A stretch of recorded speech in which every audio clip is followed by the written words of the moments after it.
কথা বলবেন না। বাংলাদেশ শ্রমিক কল্যাণ ফেডারেশন, ট্রাক্টর শ্রমিক, মাটিকাটা শ্রমিক, উপস্থিত জনদরদী সাংবাদিক ভাইরা এবং সুধীমণ্ডলী, আসসালামু আলাইকুম। আমরা মেহনতি মানুষের পক্ষে আজকে দাঁড়াচ্ছি, কারণ মানুষ তার কর্ম করে উপার্জন করে। এখন আমরা এদেশের কৃষি জমি মাটি কাটে নষ্ট করতে চাই না, এবং নদী থেকে বালি উত্তোলন করতে চাই না। বৈধ প্রক্রিয়ায় যেই ব্রিকফিল্ডগুলো ব্যবসা করছে তারা সরকারকে প্রতি বছর ইনকাম ট্যাক্স দিচ্ছে, এবং তারা নগদ টাকা দিয়ে দেশের বাইরে থেকে কয়লা কিনছে। অতএব এই ব্রিকফিল্ডের কাঁচামাল হচ্ছে কয়লা এবং মাটি।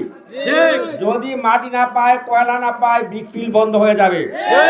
ব্রিকফিল্ড বন্ধ হলে হাজার হাজার শ্রমিক বেকার হয়ে যাবে।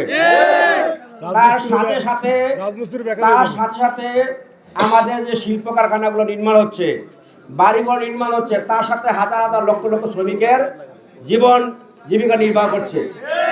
অতএব যদি এই বাড়িগুলো নির্মাণ কাজ বন্ধ হয়, তাহলে রাজমিস্ত্রিগুলো কোথায় যাবে? পাইপ ফিল্টার মিস্ত্রি কোথায় যাবে? বিদ্যুৎ মিস্ত্রি কোথায় যাবে? তাহলে এতগুলো মানুষের পেটের ক্ষুধাকে আমরা কি দিয়ে নিবারণ করব?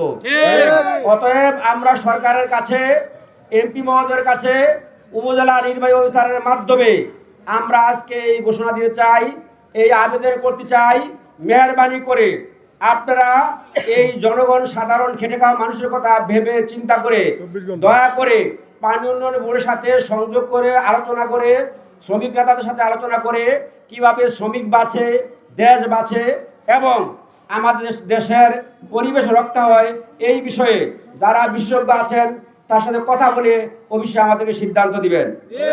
24 ঘন্টার ভিতরে। কারণ আমাদের একটা প্রশ্ন, সেটা হচ্ছে গোমতী নদী থেকে